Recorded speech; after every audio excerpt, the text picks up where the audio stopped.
Punjabi radio USA ਸੁਣ ਰਹੇ ਸਾਰੇ ਹੀ ਮਾਣਯੋਗ ਅਤੇ ਸਤਿਕਾਰਤ ਸਰੋਤਿਆਂ ਨੂੰ ਪੰਜਾਬੀ ਰੇਡੀਓ USA ਦੀ ਟੀਮ ਅਤੇ ਮੇਰੇ ਰਾਜ ਕਨਵੀਰ ਸਿੰਘਲ ਨੂੰ ਤੁਹਾਨੂੰ ਸਾਰਿਆਂ ਨੂੰ ਬਹੁਤ ਪਿਆਰ ਸਤਿਕਾਰ ਸਹਿਤ ਦੋਨੋਂ ਹੱਥ ਜੋੜ ਕੇ ਨਿੱਘੀ ਜਿਹੀ ਸਤਿ ਸ੍ਰੀ ਅਕਾਲ। ਸਭ ਨੂੰ ਜੀ ਨੂੰ ਆਖਦੇ ਹਾਂ ਸਰੋਤਿਓ, ਪ੍ਰੋਗਰਾਮ ਅਪਡੇਟ ਅਮਰੀਕਾ ਦੇ ਵਿੱਚ ਆਪ ਸਭ ਦਾ ਨਿੱਘਾ ਸਵਾਗਤ ਹੈ। ਅੱਜ 7 ਫਰਵਰੀ ਦਿਨ ਮੰਗਲਵਾਰ ਤੁਹਾਡੇ ਲਈ ਪੇਸ਼ ਕਰਾਂਗੇ ਅਮਰੀਕਾ ਅੰਤਰਰਾਸ਼ਟਰੀ ਖਬਰਾਂ, ਉਸ ਦੇ ਨਾਲ weather, stock market, exchange rate ਦੀ ਜਾਣਕਾਰੀ। ਸਾਡੇ ਅੱਜ ਦੇ ਇਸ ਖਬਰਾਂ ਦੇ ਬੁਲੇਟਿਨ ਨੂੰ ਸਪਾਂਸਰ ਕਰਦੇ ਨੇ ਖਾਲਸਾ ਇੰਸ਼ੋਰੈਂਸ ਏਜੰਸੀ ਵਾਲੇ, ਜਿਨ੍ਹਾਂ ਦੇ ਕੋਲੋਂ ਹਰ ਇੱਕ ਤਰੀਕੇ ਦੀ ਤੁਸੀਂ ਇੰਸ਼ੋਰੈਂਸ ਕਰਵਾ ਸਕਦੇ ਹੋ। ਕਿਸੇ ਵੀ ਤਰੀਕੇ ਦੀ ਇੰਸ਼ੋਰੈਂਸ ਬਾਰੇ ਪਤਾ ਕਰਨ ਲਈ ਕਾਲ ਕਰੋ 408-272-2500 ਦੇ ਉੱਤੇ। ਇਹ ਪੂਰੇ ਅਮਰੀਕਾ ਦੀਆਂ 33 ਤੋਂ ਵੱਧ ਸਟੇਟਸ ਦੇ ਵਿੱਚ ਇੰਸ਼ੋਰੈਂਸ ਕਰਦੇ ਨੇ। ਇਸ ਦੇ ਨਾਲ ਸੰਤੋਖ ਸਿੰਘ ਪਰਮਜੀਤ ਕੌਰ ਬਾਸੀ ਫਰੀਮੰਟ ਤੋਂ, ਮਨਜੀਤ ਸਿੰਘ ਨਰਿੰਦਰ ਕੌਰ ਕੁਲਾਰ ਕਲੋਵਿਸ ਤੋਂ, ਸਰਬਜੀਤ ਸਿੰਘ ਬਾਸੀ ਜੀ ਅਟਵਾਟਰ ਤੋਂ, ਇਹਨਾਂ ਸਾਰਿਆਂ ਦਾ ਬਹੁਤ-ਬਹੁਤ ਧੰਨਵਾਦ। ਜੇਕਰ ਤੁਸੀਂ ਜਾਂ ਕੋਈ ਹੋਰ ਕਾਰੋਬਾਰ ਇਸ ਪ੍ਰੋਗਰਾਮ ਨੂੰ ਸਪਾਂਸਰ ਕਰਨਾ ਚਾਹੁੰਦੇ ਹੋਵੋ, ਸੰਪਰਕ ਕਰ ਸਕਦੇ ਹੋ ਨੰਬਰ 408-722-7698 ਦੇ ਉੱਤੇ ਜਾਂ ਈਮੇਲ ਕਰ ਸਕਦੇ ਹੋ info@punjabiradio.usa.com ਦੇ ਉੱਤੇ। ਤੇ ਆਓ ਹੁਣ ਖਬਰਾਂ ਵੱਲ ਵਧਦੇ ਹਾਂ, ਪਰ ਸਭ ਤੋਂ ਪਹਿਲਾਂ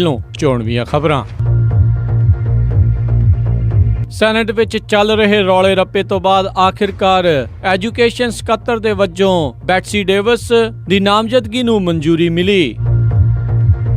ਡਕੋਟਾ ਐਕਸੈਸ ਪਾਈਪਲਾਈਨ ਨੂੰ ਬਣਾਉਣ ਦੇ ਲਈ US army corpus of engineer ਦੇ ਦੁਆਰਾ ਮਨਜ਼ੂਰੀ ਮਿਲੀ। ਲੂਜ਼ੀਆਨਾ ਦੇ ਸ਼ਹਿਰ ਨਿਊ ਆਰਲੀਅਨਸ ਦੇ ਵਿੱਚ ਭਾਰੀ ਤੂਫਾਨ, ਗਵਰਨਰ ਜੌਨ ਬੈਲ ਐਡਵਰਡਸ ਦੇ ਦੁਆਰਾ ਸਟੇਟ ਆਫ ਐਮਰਜੈਂਸੀ ਘੋਸ਼ਿਤ ਕੀਤੀ ਗਈ। ਸੈਨ ਫਰਾਂਸਿਸਕੋ ਅਮਰੀਕਾ ਦਾ ਪਹਿਲਾ ਸ਼ਹਿਰ ਬਣਿਆ ਜਿਸ ਦੇ ਵਿੱਚ ਸਿਟੀ ਕਾਲਜ ਫ੍ਰੀ ਹੋਵੇਗਾ। ਚਾਈਨਾ ਦੇ ਫੋਰਨ ਮਿਨਿਸਟਰ ਵੈਂਗ ਯੀ ਦਾ ਦਾਅਵਾ, ਚੀਨ ਅਤੇ ਅਮਰੀਕਾ ਦੀ ਟੱਕਰ ਦੇ ਵਿੱਚ ਦੋਨਾਂ ਹੀ ਦੇਸ਼ਾਂ ਨੂੰ ਘਾਟਾ ਪਵੇਗਾ। ਐਮਨੈਸਟੀ ਦਾ ਦਾਅਵਾ, ਸੀਰੀਆ ਦੇ ਵਿੱਚ 13,000 ਲੋਕਾਂ ਨੂੰ ਬਸ਼ਰ ਅਲ ਅਸਾਦ ਦੇ ਲੋਕਾਂ ਦੇ ਵੱਲੋਂ ਫਾਂਸੀ ਦਿੱਤੀ ਗਈ।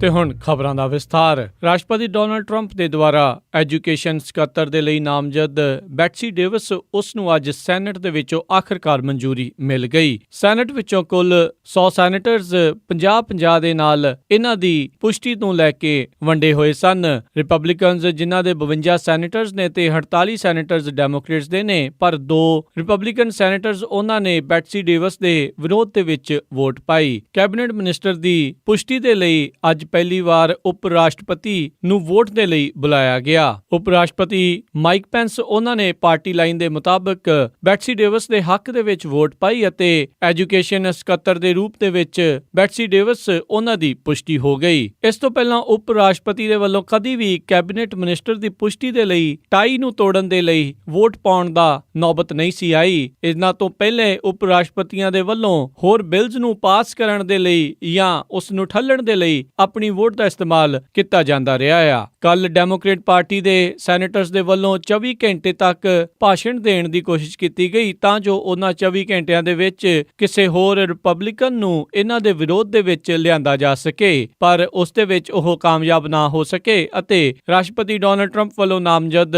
ਮਿਲੀਅਨੇਅਰ ਬੈਟਸੀ ਡੇਵਿਸ ਉਹਨਾਂ ਨੂੰ ਐਜੂਕੇਸ਼ਨ ਸਕੱਤਰ ਦੇ ਰੂਪ ਦੇ ਵਿੱਚ ਪੁਸ਼ਟੀ ਮਿਲੀ। ਅੱਜ ਉਹਨਾਂ ਨੇ ਵਾਈਟ ਹਾਊਸ ਦੇ ਵਿੱਚ ਉਪ ਰਾਸ਼ਟਰਪਤੀ ਦੇ ਸਾਹਮਣੇ ਐਜੂਕੇਸ਼ਨ ਸਕੱਤਰ ਦੇ ਵਜੋਂ ਹਲਫ ਲਿਆ। ਕੈਬਨਿਟ ਮਿਨਿਸਟਰਸ ਨੂੰ ਲੈ ਕੇ ਵਿਰੋਧੀ ਪਾਰਟੀ ਦੇ ਵੱਲੋਂ ਇਸ ਤਰੀਕੇ ਦਾ ਵਿਰੋਧ ਬਹੁਤ ਘੱਟ ਦੇਖਿਆ ਗਿਆ ਆ। ਜਦ ਸਾਬਕਾ ਰਾਸ਼ਟਰਪਤੀ ਬਰਾਕ ਓਬਾਮਾ ਵੀ ਸੀ, ਉਹਨਾਂ ਦੇ ਕੈਬਨਿਟ ਮਿਨਿਸਟਰਸ ਨੂੰ ਰਿਪਬਲਿਕਨ ਪਾਰਟੀ ਦੇ ਬਹੁਤੇ ਸੈਨੇਟਰਸ ਨੇ ਮਨਜ਼ੂਰੀ ਦਿੰਦੇ ਰਹੇ, ਪਰ ਇਸ ਵਾਰ ਰਾਸ਼ਟਰਪਤੀ ਡੋਨਾਲਡ ਟਰੰਪ ਦੇ ਕਾਫੀ ਕੈਬਨਿਟ ਮਿਨਿਸਟਰਸ ਨੂੰ ਇਸ ਵਿਰੋਧ ਦਾ ਸਾਹਮਣਾ ਕਰਨਾ ਪੈ ਰਿਹਾ ਆ। ਇਸ ਤੋਂ ਬਾਅਦ ਦੇ ਵਿੱਚ ਰਾਸ਼ਟਰਪਤੀ ਡੋਨਾਲਡ ਟਰੰਪ ਦੇ ਲਈ ਸਭ ਤੋਂ ਵੱਡੀ ਲੜਾਈ ਸੁਪਰੀਮ ਕੋਰਟ ਦੇ ਜੱਜ ਗੌਰਸਚ ਉਹਨਾਂ ਦੀ ਹੋਵੇਗੀ, ਜਿਸ ਨੂੰ ਫੇਲ ਕਰਨ ਦੇ ਲਈ ਡੈਮੋਕ੍ਰੇਟਸ ਬਾਜਿੱਦ ਨੇ। ਜੇ ਸੈਨੇਟ ਦੇ ਵਿੱਚ ਸਿੰਪਲ ਮੈਜੋਰਟੀ ਮਿਲ ਜਾਂਦੀ ਆ ਤਾਂ ਜੱਜ ਗੌਰਸਚ ਮਨਜ਼ੂਰ ਹੋ ਸਕਦੇ ਨੇ, ਪਰ ਇਸ ਤੋਂ ਪਹਿਲਾਂ ਹੀ ਕਈ ਡੈਮੋਕ੍ਰੇਟ ਪਾਰਟੀ ਦੇ ਸੈਨੇਟਰਸ ਉਹਨਾਂ ਨੇ ਇਹ ਦਾਅਵਾ ਪੇਸ਼ ਕਰ ਦਿੱਤਾ ਆ ਵੀ ਅਸੀਂ ਸਿੰਪਲ ਮੈਜੋਰਟੀ ਦੇ ਨਾਲ ਜੱਜ ਗੌਰਸਚ ਉਹਨਾਂ ਨੂੰ ਮਨਜ਼ੂਰ ਨਹੀਂ ਹੋਣ ਦੇਵਾਂਗੇ ਅਤੇ ਇਸ ਦੇ ਲਈ ਐਬਸੋਲੂਟ ਮੈਜੋਰਟੀ ਘੱਟੋ ਘੱਟ 60 ਸੈਨੇਟਰਸ ਦੀ ਜ਼ਰੂਰਤ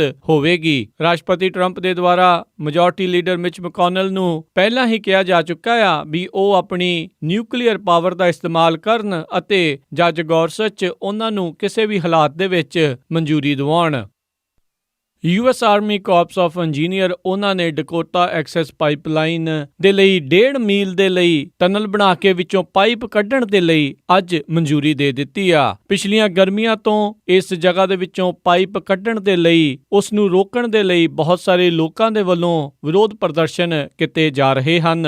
ਰਾਸ਼ਟਰਪਤੀ ਡੋਨਲਡ ਟਰੰਪ ਦੇ ਵੱਲੋਂ ਰਾਸ਼ਟਰਪਤੀ ਦੇ ਅਹੁਦੇ ਤੇ ਆਉਂਦਿਆਂ ਹੀ ਡਕੋਟਾ ਐਕਸੈਸ ਪਾਈਪਲਾਈਨ ਅਤੇ ਕੀਸਟੋਨ ਐਕਸਲ ਪਾਈਪਲਾਈਨ ਨੂੰ ਬਣਾਉਣ ਦੇ ਲਈ ਮਨਜ਼ੂਰੀ ਦਿੱਤੀ ਗਈ ਸੀ। ਇਸ ਤੋਂ ਪਹਿਲਾਂ ਆਰਮੀ ਨੂੰ ਇਹ ਪਾਈਪਲਾਈਨ ਬਣਾਉਣ ਦੇ ਉੱਤੇ এনवायरमेंट ਦੇ ਉੱਤੇ ਕਿਸ ਤਰੀਕੇ ਦਾ ਅਸਰ ਪਵੇਗਾ ਅਤੇ ਉਹ ਰਿਪੋਰਟ ਪੇਸ਼ ਕਰਨ ਤੋਂ ਬਾਅਦ ਦੇ ਵਿੱਚ ਲੋਕਾਂ ਦੇ ਨਜ਼ਰੀਆ ਸੁਣਨ ਦੇ ਲਈ 20 ਫਰਵਰੀ ਤੱਕ ਦਾ ਸਮਾਂ ਦਿੱਤਾ ਗਿਆ ਸੀ, ਪਰ 24 ਜਨਵਰੀ ਦੇ ਇਸ ਐਗਜ਼ੀਕਿਊਟਿਵ ਆਰਡਰ ਦੇ ਕਰਕੇ ਉਹਨਾਂ ਨੇ ਇਹ ਸਮਾਂ ਆ ਉਹ ਰੱਦ ਕਰ ਦਿੱਤਾ ਅਤੇ US army corpus of engineer ਦੇ ਦੁਆਰਾ ਹੁਣ ਇਸ ਨੂੰ ਬਣਾਉਣ ਦੇ ਲਈ ਮਨਜ਼ੂਰੀ ਦੇ ਦਿੱਤੀ ਗਈ ਆ। ਡਕੋਟਾ ਐਕਸੈਸ ਪਾਈਪਲਾਈਨ ਮਜ਼ੂਰੀ ਰਿਵਰ ਦੇ ਹੇਠਾਂ ਦੀ ਟਨਲ ਦੇ ਜ਼ਰੀਏ ਲੰਘੇਗੀ ਅਤੇ ਇਸ ਪਾਈਪ ਦੀ ਚੌੜਾਈ 30 ਇੰਚ ਹੋਵੇਗੀ। ਉੱਥੋਂ ਦੇ ਰਹਿਣ ਵਾਲੇ ਮੂਲ ਨਿਵਾਸੀ ਅਤੇ ਬਹੁਤ ਸਾਰੇ ਇਹ ਲੋਕ ਖਤਰਾ ਜਤਾਉਂਦੇ ਨੇ ਵੀ ਇਹ ਪਾਈਪਲਾਈਨ ਲੀਕ ਹੋਵੇਗੀ ਅਤੇ ਉਸ ਕਰਕੇ ਪੀਣ ਵਾਲੇ ਪਾਣੀ ਦੇ ਵਿੱਚ ਪ੍ਰਦੂਸ਼ਣ ਜਾਵੇਗਾ। ਇਸੇ ਚੀਜ਼ ਨੂੰ ਰੋਕਣ ਦੇ ਲਈ ਹੀ ਪਿਛਲੇ ਗਰਮੀਆਂ ਤੋਂ ਲੋਕ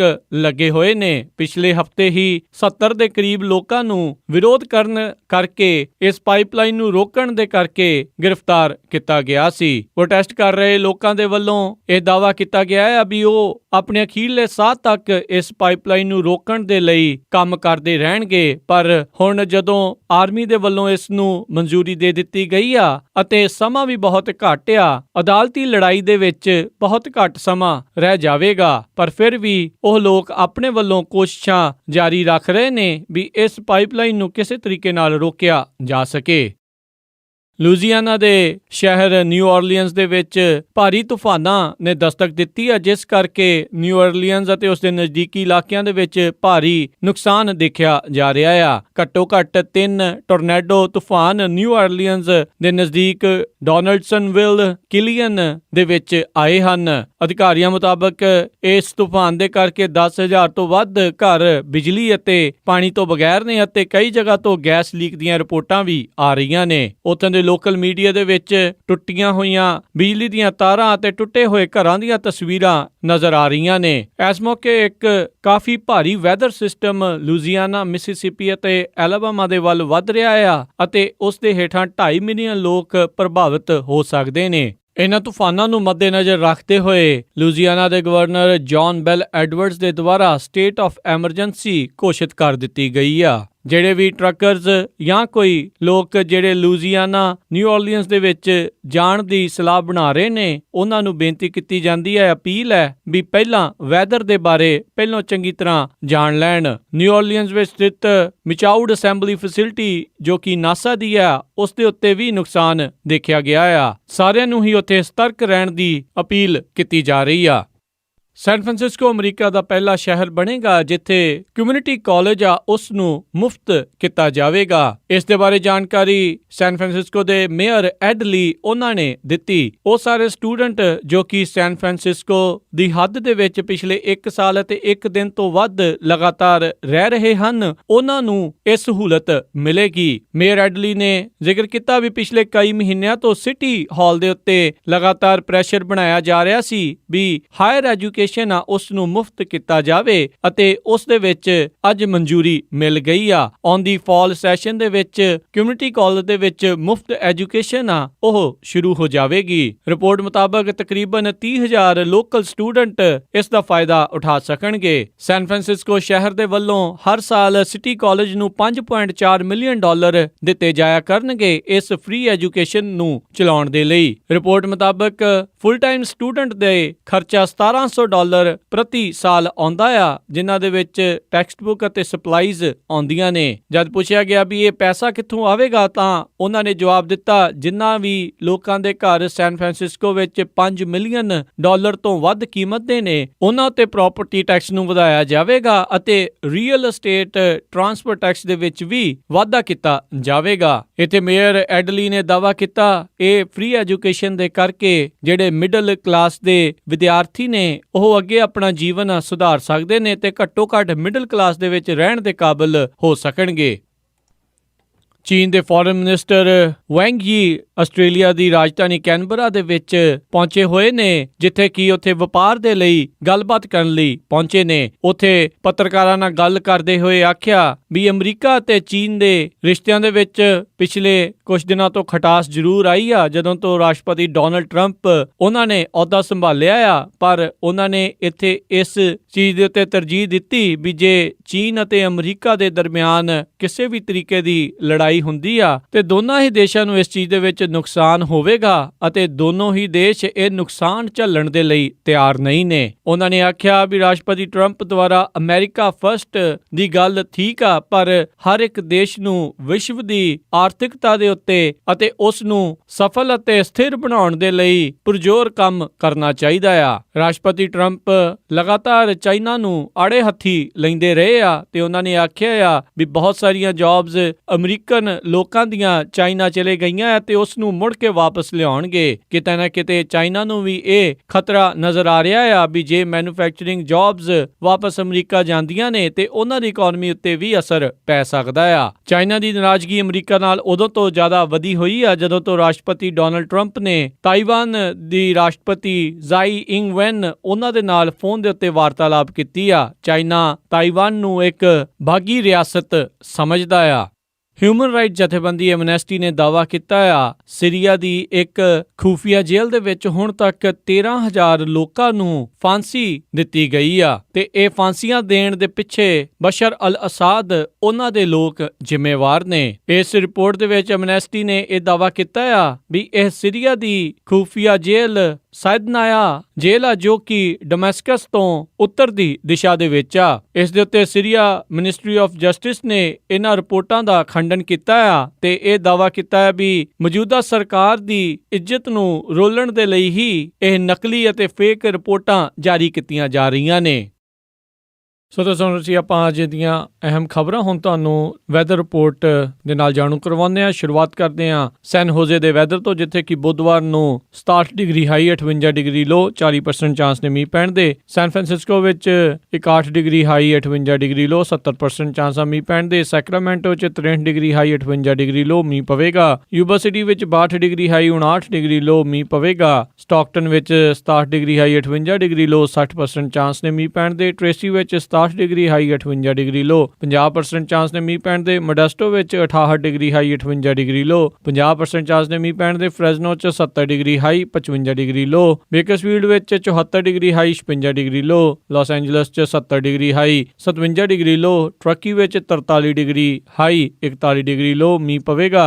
ਸਾਊਥ ਲੇਕ ਟਾਹੋ ਚ 44 ਡਿਗਰੀ ਹਾਈ 43 ਡਿਗਰੀ ਲੋ ਮੀਂਹ ਪਵੇਗਾ। ਪੋਰਟਲੈਂਡ ਦੇ ਵਿੱਚ 41 ਡਿਗਰੀ ਹਾਈ 40 ਡਿਗਰੀ ਲੋ ਮੀਂਹ ਪਵੇਗਾ। ਸਿਆਟਲ ਵਾਸ਼ਿੰਗਟਨ ਚ 41 ਡਿਗਰੀ ਹਾਈ 40 ਡਿਗਰੀ ਲੋ ਮੀਂਹ ਪਵੇਗਾ। ਫਲੈਗਸਟਾਫ ਐਰੀਜ਼ੋਨਾ ਚ 54 ਡਿਗਰੀ ਹਾਈ 34 ਡਿਗਰੀ ਲੋ। ਸਾਲਟ ਲੇਕ ਸਿਟੀ ਯੂਟਾ ਦੇ ਵਿੱਚ 51 ਡਿਗਰੀ ਹਾਈ 42 ਡਿਗਰੀ ਲੋ। ਸ਼ਿਕਾਗੋ ਇਲੀਨਾਇਸ ਦੇ ਵਿੱਚ 29 ਡਿਗਰੀ ਹਾਈ 13 ਡਿਗਰੀ ਲੋ। ਨਿਊਯਾਰਕ ਦੇ ਵਿੱਚ 61 ਡਿਗਰੀ ਹਾਈ 36 ਡਿਗਰੀ ਲੋ। ਰਾਤ ਨੂੰ ਬਰਫ਼ਬਾਰੀ ਹੋ ਸਕਦੀ ਆ। ਟੋਰਾਂਟੋ ਕੈਨੇਡਾ ਚ 1 degree Celsius high -9 degree Celsius low. Winnipeg ਦੇ ਵਿੱਚ -18 degree Celsius high -23 degree Celsius low ਬਰਫ਼ਬਾਰੀ ਹੋਵੇਗੀ। ਕੈਲਗਰੀ ਵਿੱਚ -13 degree Celsius high -17 degree Celsius low ਬਰਫ਼ਬਾਰੀ ਹੋਵੇਗੀ। ਵੈਨਕੂਵਰ ਦੇ ਵਿੱਚ 3 degree Celsius high 1 degree Celsius low ਬਰਫ਼ ਪੈਣ ਦੀ ਸੰਭਾਵਨਾ ਆ। ਅੰਮ੍ਰਿਤਸਰ ਪੰਜਾਬ ਦੇ ਵਿੱਚ 21 degree Celsius high 6 degree Celsius low. Melbourne ਦੇ ਵਿੱਚ 35 degree Celsius high 19 degree Celsius low. London UK ਚ 5 degree Celsius high -1 degree Celsius low. Berlin Germany ਚ -2 degree Celsius high -6 degree Celsius low. Paris France ਦੇ ਵਿੱਚ 7 degree Celsius high 2 degree Celsius low temperature ਰਹੇਗਾ। ਤੇ ਹੁਣ ਵੱਧਦੇ ਹਾਂ stock market exchange rate ਦੇ ਵੱਲ, ਜਿੱਥੇ ਕਿ ਮੰਗਲਵਾਰ ਦੀ ਕਲੋਜ਼ਿੰਗ ਤੱਕ ਡਾਓ ਜੋਨਸ ਦੇ ਵਿੱਚ 38 ਪੁਆਇੰਟਾਂ ਦਾ ਵਾਧਾ ਦੇਖਿਆ ਗਿਆ। 20,090 ਤੇ ਮਾਰਕੀਟ ਕਲੋਜ਼ ਹੋਈ। ਨੈਸਡੈਕ ਦੇ ਵਿੱਚ 11 ਪੁਆਇੰਟ ਵਧੇ 5,674 ਤੇ ਮਾਰਕੀਟ ਕਲੋਜ਼ ਹੋਈ। S&P ਦੇ ਵਿੱਚ ਅੱਧਾ ਪੁਆਇੰਟ ਵਧਿਆ 2,293 ਦੇ ਉੱਤੇ ਮਾਰਕੀਟ ਕਲੋਜ਼ ਹੋਈ। ਵਿਲਸ਼ਾਇਰ 5000 ਦੇ ਵਿੱਚ 17 ਪੁਆਇੰਟਾਂ ਦਾ ਘਾਟਾ ਦੇਖਿਆ ਗਿਆ। 23,972 ਤੇ ਮਾਰਕੀਟ ਕਲੋਜ਼ ਹੋਈ। ਐਕਸਚੇਂਜ ਰੇਟ ਦੇ ਵਿੱਚ ਇੱਕ US ਡਾਲਰ ਦੀ ਕੀਮਤ 67 ਰੁਪਏ 36 ਪੈਸੇ, ਇੱਕ ਕੈਨੇਡੀਅਨ ਡਾਲਰ ਦੀ ਕੀਮਤ 51 ਰੁਪਏ 6 ਪੈਸੇ, ਇੱਕ ਬ੍ਰਿਟਿਸ਼ ਪਾਉਂਡ ਸਟਰਲਿੰਗ ਦੀ ਕੀਮਤ 84 ਰੁਪਏ 8 ਪੈਸੇ, ਇੱਕ ਯੂਰੋ ਦੀ ਕੀਮਤ 71 ਰੁਪਏ 87 ਪੈਸੇ, ਇੱਕ ਆਸਟ੍ਰੇਲੀਅਨ ਡਾਲਰ ਦੀ ਕੀਮਤ 51 ਰੁਪਏ 32 ਪੈਸੇ, ਇੱਕ ਨਿਊਜ਼ੀਲੈਂਡ ਡਾਲਰ ਦੀ ਕੀਮਤ 49 ਰੁਪਏ 17 ਪੈਸੇ, ਇੱਕ ਸਿੰਗਾਪੁਰ ਡਾਲਰ ਦੀ ਕੀਮਤ 47 ਰੁਪਏ 46 ਪੈਸੇ, ਇੱਕ ਬਹਿਰੀਨ ਦੇ ਦਿਨਾਰ ਦੀ ਕੀਮਤ 178 ਰੁਪਏ 69 ਪੈਸੇ, ਇੱਕ ਕੁਵੈਤ ਦੇ ਦਿਨਾਰ ਦੀ ਕੀਮਤ 220 ਰੁਪਏ 90 ਪੈਸੇ, ਇੱਕ US ਡਾਲਰ ਦੀ ਕੀਮਤ $1.32 ਕੈਨੇਡੀਅਨ ਡਾਲਰ ਰਹੀ। ਸੋਨੇ ਦਾ ਭਾਅ $1,231.66 ਪ੍ਰਤੀ ਆਉਂਸ, ਚਾਂਦੀ ਦਾ ਭਾਅ $17.68 ਪ੍ਰਤੀ ਆਉਂਸ ਰਿਹਾ। ਤੇ ਸੋ ਤੇ ਇੱਥੇ ਹੀ ਸਾਡਾ ਅੱਜ ਦਾ ਅਪਡੇਟ ਅਮਰੀਕਾ ਖਬਰਾਂ ਦਾ ਇਹ ਬੁਲੇਟਿਨ ਹੁਣ ਸਮਾਪਤ ਹੁੰਦਾ ਆ। ਹੁਣ ਮੈਨੂੰ ਰਾਜਕਨਵੀਰ ਸਿੰਘ ਨੂੰ ਇਜਾਜ਼ਤ ਦਿਓ। ਮੇਰੇ ਵੱਲੋਂ ਤੁਹਾਨੂੰ ਸਾਰਿਆਂ ਨੂੰ ਬਹੁਤ ਪਿਆਰ ਸਤਿਕਾਰ ਸਹਿਤ ਦੋਨੋਂ ਹੱਥ ਜੋੜ ਕੇ ਨਿੱਘੀ ਜਿਹੀ ਸਤਿ ਸ੍ਰੀ ਅਕਾਲ। ਯੂਨੇ ਵਾਸਤੇ ਰਹੋ, ਹੱਸਦੇ ਖੇਲਦੇ ਰਹੋ ਤੇ ਸੁਣਦੇ ਰਹੋ ਪੰਜਾਬੀ ਰੇਡੀਓ USA।